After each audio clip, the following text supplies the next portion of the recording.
Student, most welcome to all of you. Student of class 11, आप आज इस video lecture में हम स्टूडेंट फर्स्ट चैप्टर्स के बारे में पढ़ेंगे और इस फर्स्ट चैप्टर पर कई सारे वीडियो लेक्चर बनाएंगे। आज का जो हमारा वीडियो लेक्चर है वो फर्स्ट चैप्टर है क्लास 11 का, द लिविंग वर्ड, उसके बारे में। इस चैप्टर को पढ़ने से पहले हम जानते हैं कि बायोलॉजी होता क्या है। What is the definition of biology? Student, biology दो ग्रीक वर्ड से मिलकर बना है। एक है बायोस और उसका मतलब होता है लाइफ, और दूसरा है लॉजिया जिसका मतलब होता है स्टडी।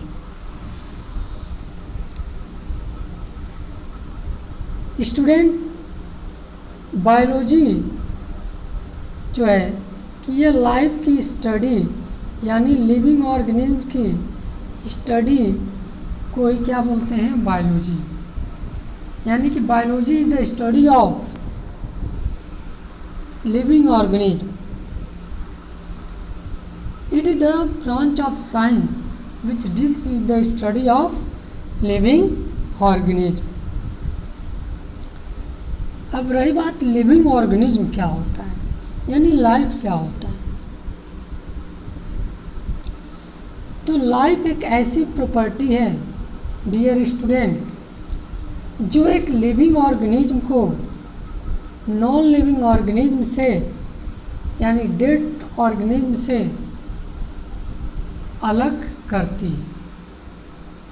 अगर किसी ऑर्गेनिज्म में ग्रोथ हो रहा हो, मेटाबॉलिज्म हो रहा हो, रिस्पांस टू स्टिमुलस हो रहा हो, रिप्रोडक्शंस हो रहा हो, तो हम कह सकते हैं कि उस ऑर्गेनिज्म में लाइफ है, यानी वो ऑर्गेनिज्म जीवित है। और जिसमें ये सब ना हो रहा हो वो क्या है? नॉन लिविंग बीइंग है।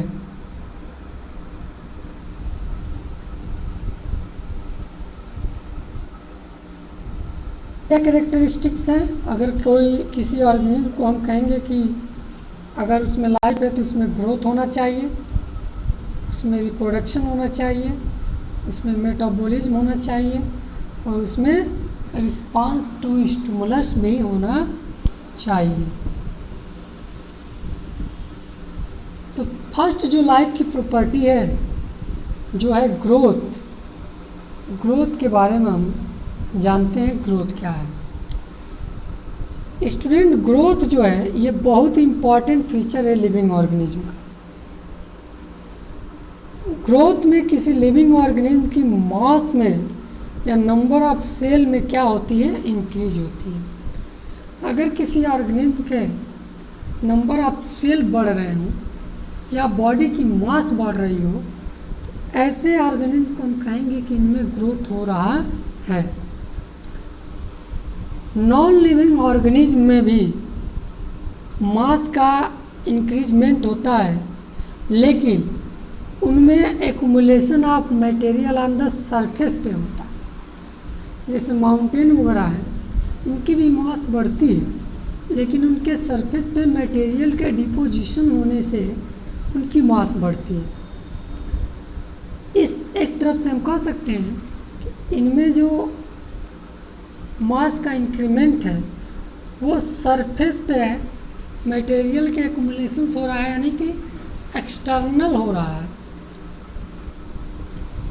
जबकि जो लिविंग ऑर्गेनिज्म है इनके अंदर इंटरनल ग्रोथ होता है, जो इंटरनल ग्रोथ और सेल डिविजन्स होते हैं जिनकी वजह से इनका ग्रोथ होता है।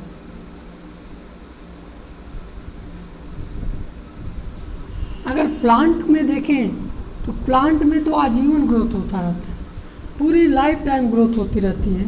लेकिन ये एनिमल के केस में एक सर्टेन पीरियड तक ही ग्रोथ होता है, उसके बाद उसमें एजिंग आती है और धीरे धीरे ओल्ड होके वो डेथ कर जाता है। जैसे ये अगर हम फिगर में देखें, ह्यूमन बीइंग की अगर बात करें तो human being as a child होता है, फिर ग्रोथ उसमें होता है, फिर एक एडल्ट पर्सन में कन्वर्ट होता है और धीरे धीरे वो ओल्ड और लास्ट में डेथ हो प्राप्त कर जाता है। सेम उसी तरह एनिमल में भी होता है और सेम उसी तरह प्लांट में ही ये भी होता है। ग्रोथ अमीबा में भी होता है, लेकिन अमीबा में क्या होता है कि एक सेल्स 2 सेल्स में डिवाइड हो जाए, यही क्या कहलाता है, ग्रोथ कहलाता है अमीबा के केस में। सेकेंड जो प्रॉपर्टी है लाइफ की वो है रिप्रोडक्शंस। तो चलिए रिप्रोडक्शंस के बारे में जानते हैं। तो रिप्रोडक्शंस पहले हम जानते हैं कि रिप्रोडक्शंस क्या होता है। तो रिप्रोडक्शन एक ऐसा प्रोसेस है जिसमें एक ऑर्गेनिज्म अपने जैसे न्यू ऑफस्प्रिंग का क्या करता है, फॉर्मेशन करता है। और ये जो ऑर्गेनिज्म है उस स्पेसीज का, उस ऑर्गेनिज्म का कॉन्टिन्यूटी अर्थ पर क्या किया रहता है, मेंटेन किया रहता है। जैसे हम लोग हैं, हम लोग रिप्रोडक्शंस के ही फलस्वरूप हैं और हम लोग भी ह्यूमन बीइंग की रेसेस हैं। ह्यूमन बीइंग की जो स्पेसीज है उसको कॉन्टिन्यूटी अर्थ पे बनाए हुए हैं। रिप्रोडक्शन 2 टाइप के होते हैं, एक सेक्सुअल्स होता है और एक होता है एसेक्सुअल्स रिप्रोडक्शंस। जो फंगी है उनमें एसेक्सुअल रिप्रोडक्शंस के द्वारा स्पोर बनते हैं। ईस्ट हाइड्रा है, इनमें बर्डिंग के द्वारा, ये भी एसेक्सुअल रिप्रोडक्शंस होता है। प्लेनेरिया है, इसमें रीजनरेशन के द्वारा रिप्रोडक्शंस होते हैं।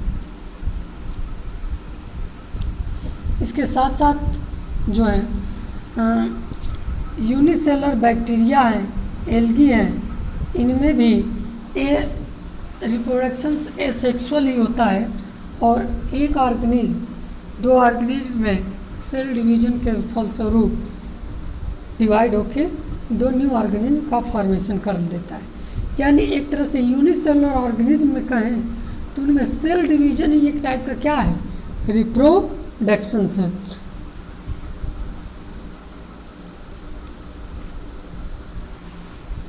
अगर सेक्सुअल रिप्रोडक्शंस की बात करें डियर स्टूडेंट, तो सेक्सुअल रिप्रोडक्शंस में एक फीमेल्स होती हैं और एक मेल्स होते हैं।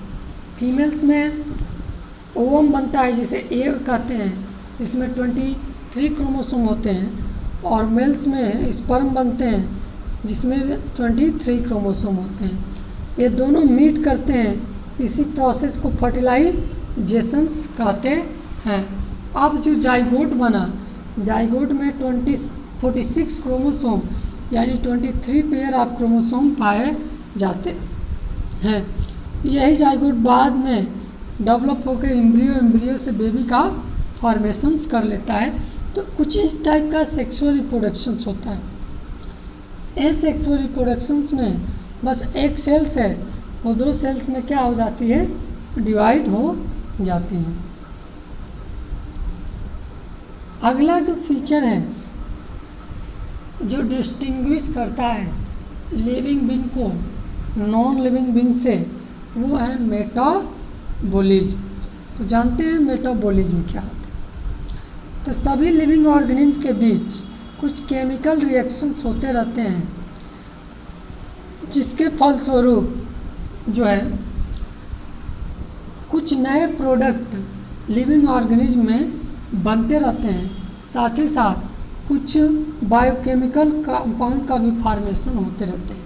अब इस जो केमिकल रिएक्शंस जो लिविंग ऑर्गेनिज्म में हो रहे हैं उसमें कुछ ब्रेक डाउन रिएक्शंस भी होते हैं और कुछ फॉर्मेटिव रिएक्शंस भी होते हैं। और इसी ब्रेक डाउन और फॉर्मेटिव केमिकल रिएक्शन को कॉमन रूप से हम मेटाबॉलिज्म कहते हैं।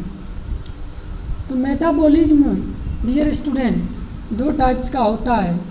एक जो होता है मेटाबॉलिज्म, उसको हम क्या बोलते हैं, एनाबॉलिज्म कहते हैं, और एक जो होता है उसे हम क्या कहते हैं, कैटाबॉलिज्म कहते हैं। तो ये जो मेटाबॉलिज्म है, एनाबॉलिज्म, जो इसमें फॉर्मेटिव रिएक्शंस होते हैं जैसे फोटोसिंथेसिस, और कैटाबॉलिज्म जिसमें डिस्ट्रक्टिव रिएक्शन होते हैं जैसे रिस्पायरेशन, ये लिविंग बीइंग की प्रॉपर्टी है, नॉन लिविंग बीइंग की प्रॉपर्टी नहीं है। ये नॉन लिविंग बीइंग में ये प्रोसेस नहीं होते।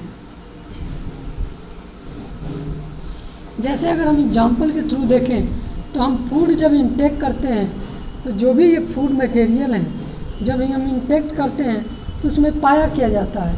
तो उसमें पाया जाएगा proteins, complex carbohydrate, fatty acid यही ना पाए जाएंगे।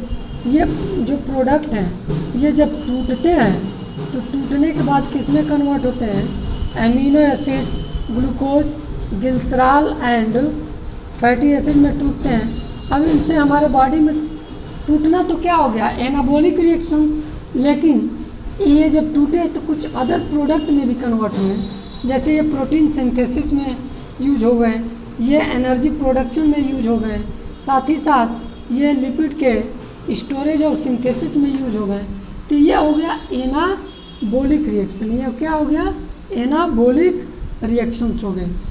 तो हमारे बॉडी में दो रिएक्शंस होते हैं, एक होता है कैटाबॉलिक और एक होता है एनाबॉलिक, और दोनों को कॉमन रूप से क्या बोलते हैं, मेटाबॉलिक रिएक्शंस कहते हैं माय डियर स्टूडेंट। अब रही नेक्स्ट जो प्रॉपर्टी है वो है response to stimulus. Response to stimulus कहने का मतलब ये है स्टूडेंट, अगर कोई लिविंग बीइंग है तो उसके ऊपर अगर कोई केमिकल गिराएंगे तो भी उसके अंदर क्या होगा, रिस्पांस जनरेट होगा। अगर लाइट उस पर पड़ेगी तो भी रिस्पांस जनरेट होगा। ज़्यादा टेम्परेचर उसके ऊपर, ज़्यादा टेम्परेचर बढ़ेगा इन्वायरमेंट का तो भी इसमें रिस्पांस जनरेट होगा। तो अगर किसी एक्सटर्नल स्टिमुलस की वजह से, लाइट, टेम्परेचर, इन सब की वजह से अगर किसी ऑर्गेनिज्म में रिस्पांस जनरेट हो रहा है तो ऐसे ऑर्गेनिज्म को लिविंग बीइंग कहेंगे। अगर किसी में नहीं जनरेट हो रहा है तो ऐसे ऑर्गेनिज्म को क्या कहेंगे, नॉन लिविंग बीइंग कहेंगे। तो रिस्पांस टू स्टिमुलस, अगर कोई ऑब्जेक्ट अगर ये प्रॉपर्टी शो कर रहा है तो लिविंग बीइंग है, अगर नहीं शो कर रहा है तो वो नॉन लिविंग बीइंग है। तो आज के वीडियो लेक्चर में हमने जाना लिविंग बीइंग और नॉन लिविंग बीइंग में हम कैसे अंतर कर सकते हैं। तो वीडियो आपको कैसा लगा कमेंट बॉक्स में ज़रूर लिखें, वीडियो को लाइक करें, चैनल को सब्सक्राइब करें और साथ ही साथ वीडियो को शेयर भी करें। अगर पीडीएफ आपको प्राप्त करना है तो नारायण बायोलॉजी क्लासेस लिखेंगे टेलीग्राम ऐप पर, वहाँ आपको इस वीडियो का जो भी मटेरियल है, जिस मटेरियल का हमने वीडियो बनाया है उसका पीडीएफ फॉर्म मिल जाएगा, जिसे आप आसानी से अपने नोटबुक में लिख सकते हैं। Thank you very much student for watching the video.